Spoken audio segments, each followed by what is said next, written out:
नमस्कार बंधू भगिनींनो, आपल्या सगळ्यांचं सहर्ष स्वागत आहे स्वास्तिकम या माझ्या चॅनलवर। आज मी आपल्यासाठी भगवद्गीता जशी आहे तशी या पुस्तकातील पुढील विवरण घेऊन आलेले आहे। हे श्रीमद एसी भक्ती वेदांत स्वामी प्रभुपाद यांच्याद्वारा लिखित आहे। सगळ्यात आधी देवाला पुष्प अर्पण करते। गणपती बाप्पा। श्री गणेशाय नमः।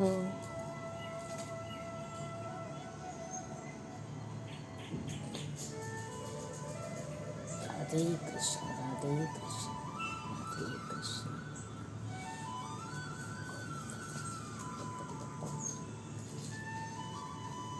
राधे कृष्ण। हरे कृष्ण कृष्ण कृष्ण हरे हरे राम राम राम हरे हरे। हरे कृष्ण कृष्ण कृष्ण हरे हरे। नैवेद्यं समर्पयामि हरे कृष्ण कृष्ण कृष्ण हरे हरे। हरे राम राम राम हरे हरे। राधे कृष्ण राधे कृष्ण राधे कृष्ण। चला मग सुरुवात करूया आजच्या वाचनास। श्री गणेशाय नमः। श्री सरस्वतीभ्यो नमः।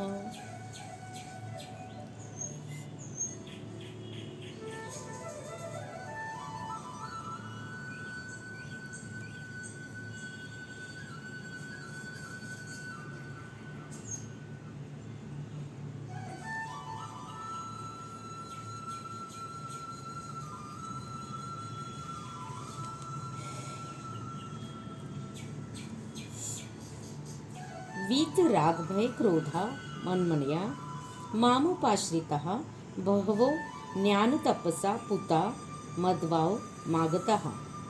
आसक्ती, भय आणि क्रोध यातून मुक्त झालेले, पूर्णपणे मतपरायण झालेले आणि माझा आश्रय ग्रहण करणारे गतकाळातील अनेकानेक मनुष्य माझ्याविषयीच्या ज्ञानामुळे शुद्ध झाले आहेत आणि याप्रमाणे त्या सर्वांना माझ्याविषयीचे दिव्य प्रेमाची प्राप्ती झाली आहे।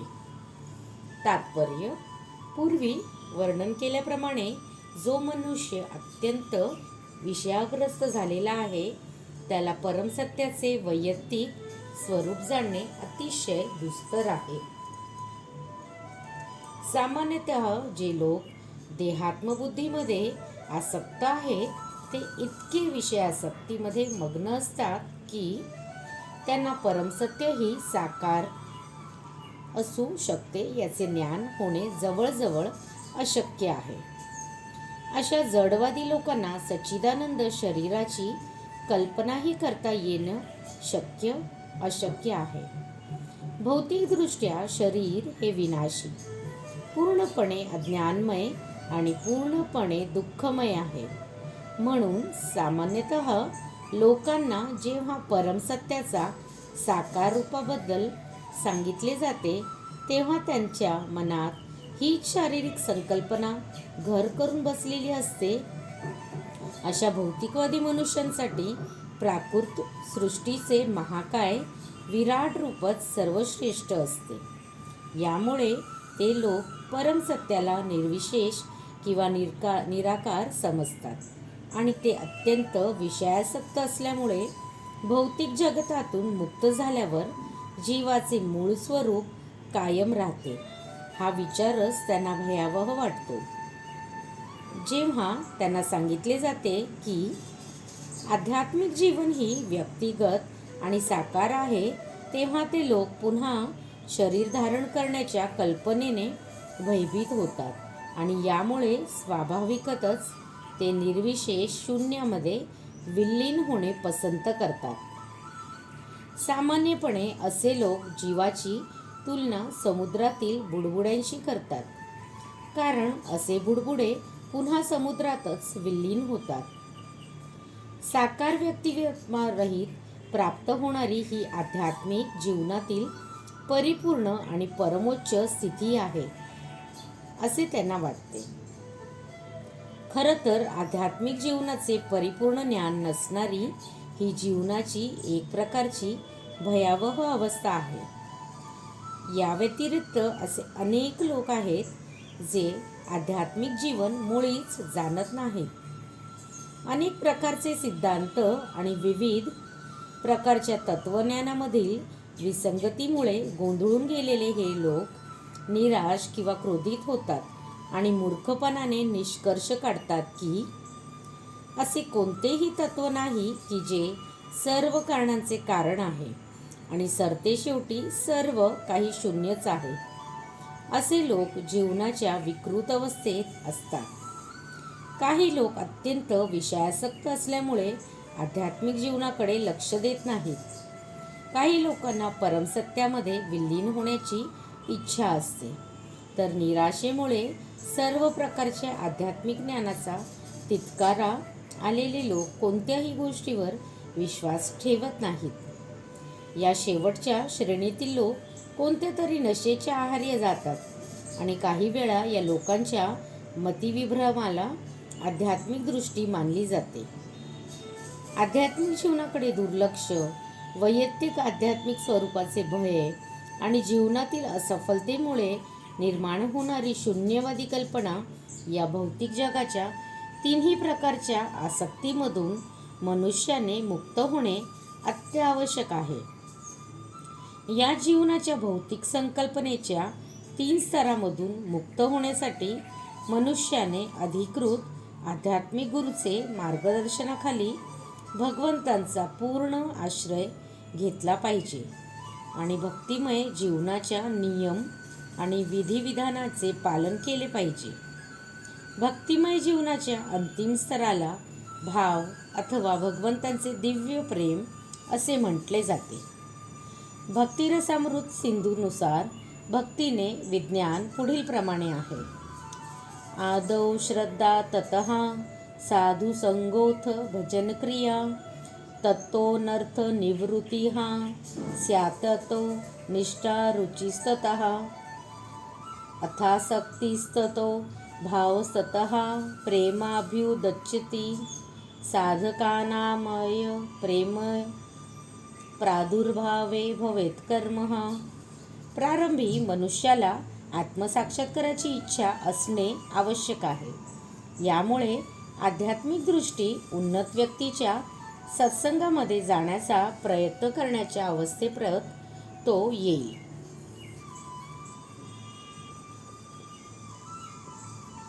पुढील अवस्थेत त्याला उन्नत आध्यात्मिक गुरुद्वारे दीक्षा प्राप्त होते आणि त्याच्या आज्ञेनुसार नवसाधक भक्तिपूर्ण सेवेचे आरंभ करतो. आध्यात्मिक गुरूच्या मार्गदर्शनाखाली भक्तिपूर्ण सेवा केल्याने तो सर्व प्रकारच्या भौतिक आसक्तीतून मुक्त होतो. आत्मसाक्षात्कारामध्ये स्थैर्य प्राप्त करतो आणि परमसत्य भगवान श्रीकृष्णांच्या कथांचे श्रवण करण्याची त्याच्यामध्ये रुची निर्माण होते. या रुचीमुळे मनुष्याची कृष्ण भावनेतील आसक्ती वृद्धिंगत होते आणि रुची परिपक्व झाल्यावर भाव किंवा भगवंतांचे दिव्य प्रेमातील प्राथमिक स्तरामध्ये रूपांतरित होते. भगवंताबद्दलच्या या वास्तविक प्रेमालाच प्रेम किंवा जीवनाचा परमोच्च परिपूर्ण स्तर असे म्हटले जाते. प्रेम या स्तरावर मनुष्य दिव्य प्रेममयी भगवत सेवेमध्ये सतत रममाण झालेला असतो. म्हणून प्रमाणित आध्यात्मिक गुरूच्या मार्गदर्शनानुसार केलेल्या भक्तिपूर्ण सेवेच्या क्रमिक पद्धतीद्वारे मनुष्य सर्व प्रकारच्या भौतिक आसक्तीतून मुक्त होऊन स्वतःच्या वैयक्तिक आध्यात्मिक स्वरूपाच्या भयापासून आणि निराशेमुळे उत्पन्न झालेल्या शून्यवादापासून मुक्त होऊन जीवनाच्या परमोच्च स्तराची प्राप्ती करतो. त्यानंतर अंततः त्याला भगवद्धामाची प्राप्ती होते. ये यथा मा प्रपद्यते तांस्तथैव भजाम्यहं मम वर्तमानुर्वर्तते मनुष्यः पार्थ सर्वशः. जे ज्या भावाने मला शरण येतात त्याला अनुरूप असे फळ मी त्यांना देतो. हे पार्था, सर्वजण माझ्या मार्गाचे सर्व प्रकारचे अनुसरण करतात. तात्पर्य: प्रत्येक मनुष्य भगवान श्रीकृष्णांचा त्यांच्या विविध प्रकट झालेल्या रूपांमध्ये शोध करीत असतो. पुरुषोत्तम भगवान श्रीकृष्णांचा आंशिक साक्षात्कार त्यांच्या निर्विशेष ब्रह्मज्योतीमध्ये आणि परमाणुसहित सर्व गोष्टींमध्ये वास करणाऱ्या परमात्मा रूपामध्ये होतो. परंतु श्रीकृष्णाचा पूर्ण साक्षात्कार केवळ त्यांच्या अनन्य भक्तांनाच होतो. यामुळे श्रीकृष्णच प्रत्येकाच्या साक्षात्काराचे ध्येय आहे आणि याप्रमाणे ज्याची श्रीकृष्णांना प्राप्त करवायची जशी इच्छा आहे त्याप्रमाणे तो मनुष्य संतुष्ट होत असतो. दिव्य आध्यात्मिक जगतातही श्रीकृष्ण हे आपल्या अनन्य भक्तांच्या इच्छेनुसार दिव्य भावामध्येच आदानप्रदान करतात. एखाद्या भक्ताला श्रीकृष्ण आपले सर्वश्रेष्ठ एकमेव स्वामी असावेत अशी इच्छा असते. दुसऱ्याला ते आपले खास मित्र असावेत अशी इच्छा असते. आणखी दुसऱ्याला ते आपला पुत्र असावेत अशी इच्छा असते. तर आणखीन दुसऱ्याला ते आपले प्रियकर असावेत अशी इच्छा असते. श्रीकृष्ण सर्व भक्तांना त्यांच्या आपल्यावरील प्रेमाच्या उत्कटतेनुसार अनुरूप असे फळ देतात. भौतिक जगतातही भावनाचे हेच आदान प्रदान चालते आणि भगवंतही त्याचप्रमाणे विविध प्रकारच्या पूजकांचे इच्छेनुसार त्यांना समान रीतीने फल प्रदान करतात. विशुद्ध भक्त या ठिकाणी तसेच दिव्य धामामध्येही भगवंतांशी वैयक्तिक सहवास करतात व साक्षात त्यांची सेवा करू शकतात आणि याप्रमाणे विशुद्ध भक्त भगवंतांच्या प्रेममयी सेवेद्वारे दिव्य आनंद प्राप्त करतात. जे निर्विशेषवादी आहेत आणि ज्यांना जीवाच्या स्वतंत्र अस्तित्वाचा विनाश करून आध्यात्मिकदृष्ट्या आत्महत्या करायची आहे त्यांनाही श्रीकृष्ण आपल्या तेजामध्ये विलीन करून घेऊन सहाय्य करतात. असे निर्विशेषवादी हे भगवंतांच्या शाश्वत आनंदमयी स्वरूपाचा स्वीकार करीत नाहीत. म्हणून स्वतःचे स्वतंत्र अस्तित्व गमविल्यामुळे ते भगवंतांच्या साक्षात दिव्य सेवेद्वारे प्राप्त होणाऱ्या आनंदांचे आस्वादन करू शकत नाहीत. त्यांच्यापैकी जे निर्विशेष ब्रह्मज्योतीमध्ये दृढपणे स्थित झालेले नसतात ते आपल्या कर्म करण्याच्या सुप्त कामना व्यक्त करण्यासाठी पुन्हा भौतिक जगतात येतात. त्यांना आध्यात्मिक लोकांमध्ये प्रवेश दिला जात नाही, तर त्यांना पुन्हा प्राकृतिक लोकांमध्ये कर्म करण्याची संधी दिली जाते. जे सकामकर्मी आहेत त्यांना भगवंत यज्ञेश्वर म्हणून त्यांच्या विहित कर्माचे इच्छित फळ प्रदान करतात आणि जे योगी सिद्धी प्राप्त करण्याच्या प्रयत्नात आहेत त्यांना सिद्धी प्रदान केल्या जातात. दुसऱ्या शब्दात सांगायचे तर प्रत्येकजण यशस्वी होण्यासाठी केवळ भगवंतांच्याच कृपेवर अवलंबून आहे आणि सर्व प्रकारचे आध्यात्मिक मार्ग म्हणजे एकाच मार्गावर असणाऱ्या यशाच्या विविध मर्यादा आहेत. म्हणून श्रीमद भागवतात सांगितल्याप्रमाणे जोपर्यंत व्यक्ती कृष्ण भावनेच्या परमोच्च परिपूर्ण अवस्थेप्रत येत नाही तोपर्यंत तिथे सर्वच प्रयत्न अपूर्ण राहतात. अकाम हा सर्व कामो वा मोक्ष काम उदारथीह त्रिवेन भक्ती योगेन यजेत पुरुषम परम. मनुष्य निष्काम असो किंवा सर्व सकाम कर्मफलांची इच्छा करणारा असो किंवा मुक्तीच्या प्रयत्नात असो, त्यांना कृष्ण भावनेसमेत अंतिमतः परिणत होणारी परिपूर्ण अवस्था प्राप्त करण्याकरिता सर्व प्रकारचे भगवंतांना शरण जाण्याची पराकाष्ठा केली पाहिजे. कांडक्षतं कर्मणा सिद्धी यजन्तं इह देवताः क्षिप्रं हि मानुषे लोके सिद्धिर्भवति कर्मजः. मनुष्य या जगात सकाम कर्मामध्ये सिद्धीची इच्छा करतात आणि म्हणून ते देवतांची आराधना करतात. अर्थात मनुष्यांना या जगात सकाम कर्मापासून त्वरित फलप्राप्ती होते. तात्पर्य: या भौतिक जगतातील देवदेवतांविषयी अत्यंत चुकीची कल्पना आहे आणि विद्वान म्हणून प्रख्यात असणारे अल्पयोग्य लोक या देवदेवतांना भगवंतांचीच विविध रूपे समजतात. वास्तविकपणे देवता या भगवंतांची विविध रूपे नाहीत, तर त्या भगवंतांचे विविध अंश आहेत. भगवंत एकच आहे आणि अंश अनेक आहेत. वेद सांगतात की नित्यो नित्यनाम, भगवंत एकच आहे. ईश्वर हा परम हा कृष्ण हा श्रीकृष्णच परमेश्वर आहेत आणि देवतांना भौतिक जगताचे व्यवस्थापन करण्याकरिता शक्ती प्रदान करण्यात आली आहे. या देवता म्हणजे विविध मर्यादापर्यंत प्राप्त भौतिक शक्तींनी युक्त असे जीव आहे.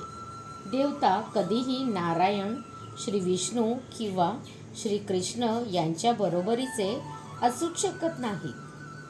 भगवंत आणि देवता एकाच पातळीवर आहेत असे जो मानतो त्याला नास्तिक किंवा पाखंडी म्हटले जाते. ब्रह्मा आणि शिवासारख्या देवता भगवंतांची आराधना करतात.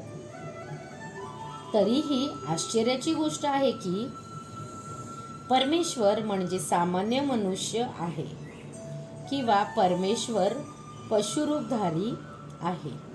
अशा गैरसमजुतीमुळे मूर्ख लोक पुष्कळ मानव नेत्यांची पूजा करतात.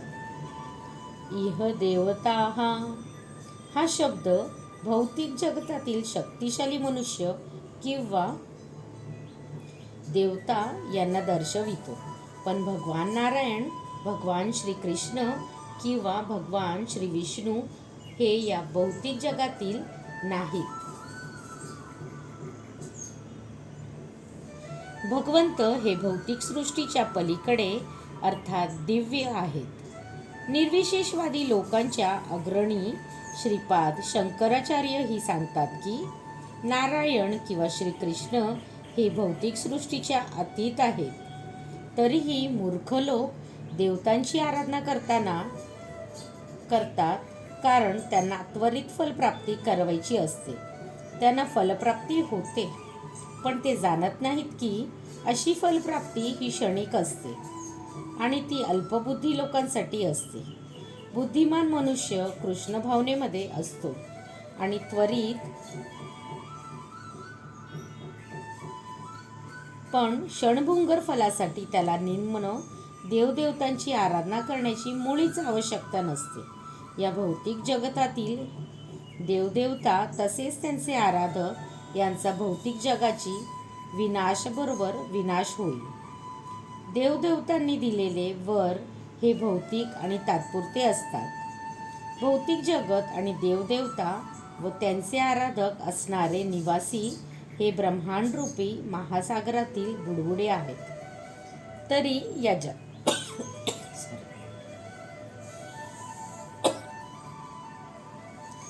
या जगामध्ये मानव समाज हा भूमीची मालकी, कुटुंब आणि उपभोग्य पदार्थ यांच्यासारख्या क्षणभंगुर भौतिक ऐश्वर्यप्राप्तीसाठी वेडा झालेला आहे. अशा तात्पुरत्या गोष्टी प्राप्त करण्यासाठी लोक हे देवदेवता किंवा मानवी समाजातील शक्तिशाली मनुष्याची पूजा करतात. जर एखाद्या मनुष्याला एका राजकीय नेत्याची पूजा करून शासनामध्ये मंत्रिपद मिळाले तर त्याला वाटते की आपण मोठे वरदानच प्राप्त केले आहे. म्हणून ते सर्व लोक तथाकथित नेते किंवा प्रतिष्ठित लोक यांच्यापुढे तात्पुरत्या वरप्राप्तीसाठी मस्तक झुकवितात आणि खरोखर या लोकांना इच्छित गोष्टी प्राप्त होतात. भौतिक अस्तित्वाच्या कष्टमयी स्थितीतून कायमची सुटका होण्यासाठी कृष्ण भावना भावित होण्यामध्ये अशा लोकांना मुळीच स्वारस्य नसते. ते सर्व इंद्रियभोगांच्या मागे लागलेले असतात आणि इंद्रियभोगासाठी अल्पशी सुविधा मिळवण्यासाठी ते देवता म्हणून गणल्या जाणाऱ्या शक्तिशाली जीवांचे पूजन करण्याकडे आकर्षित होतात. हा श्लोक दर्शवितो की लोकांना क्वचितच कृष्ण भावनेमध्ये आस्था असते. बहुतेकांना इंद्रियभोगामध्येच रुची असते आणि म्हणून ते कोणत्या तरी शक्तिशाली जीवाची उपासना करतात. चातुर्वर्ण्य मया सृष्टं गुणाकर्म विभागशः तस्य कर्तारमपि मा विद्ये कर्ता ममय्यम. भौतिक प्रकृतीचे 3 गुण आणि त्यांना अनुरूप अशा कर्माला अनुसरून मी मानवी समाजाचे 4 विभाग निर्माण केले आहेत आणि तू जाणले पाहिजे की जरी मी या व्यवस्थेचा कर्ता असलो तरीही मी अवयवी असल्यामुळे अकर्ताच आहे. तात्पर्य: प्रत्येक गोष्टींची सृष्टा भगवंत आहे. सर्व गोष्टींचा त्यांच्यापासून उगम होतो. सर्व गोष्टींचे पालन त्यांच्याकडून होते आणि प्रलयानंतर सर्व गोष्टी त्यांच्यामध्ये सामावल्या जातात. म्हणूनच भगवंत सामाजिक व्यवस्थेच्या 4 वर्णांचे उत्पत्तीकर्ता आहे. 4 वर्णाचा आरंभ बुद्धिमान मनुष्याच्या विभागापासून होतो आणि या वर्गाला पारिभाषिक शब्दात ब्राह्मण म्हटले जाते, कारण ते सत्वगुणांमध्ये स्थित असतात. त्यानंतरचा वर्ग हा प्रशासकीय वर्ग आहे व त्यांना पारिभाषिक शब्दात क्षत्रिय म्हटले जाते, कारण ते रजोगुणामध्ये स्थित असतात.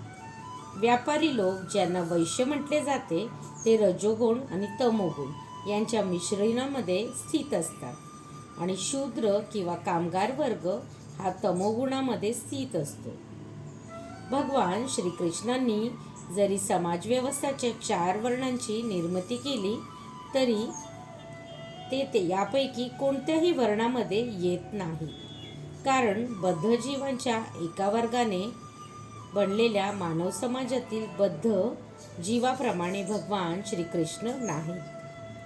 मानवी समाज हा इतर पशु समाजाप्रमाणेच आहे, परंतु मनुष्यांना पशु स्तरावरून उन्नत करण्यासाठी उपयुक्त वर्णाची निर्मिती भगवंतांद्वारे करण्यात आली आहे, जेणेकरून कृष्ण भावनेच्या पद्धतीनुसार विकास होऊ शकेल.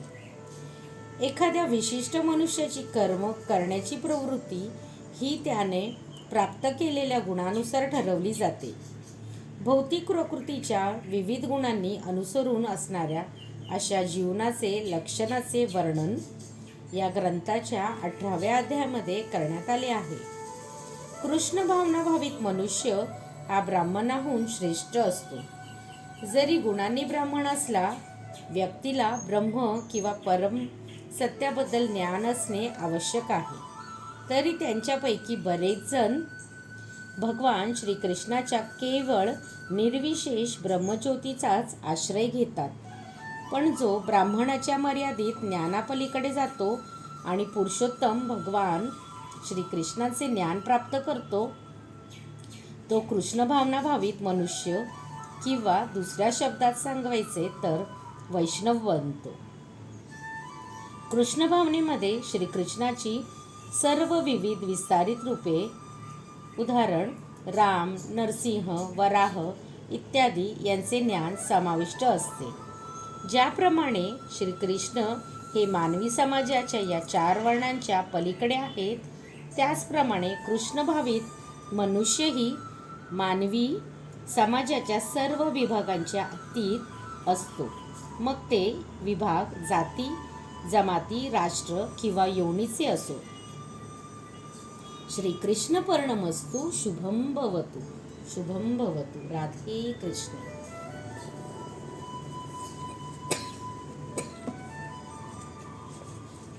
राधे कृष्ण राधे.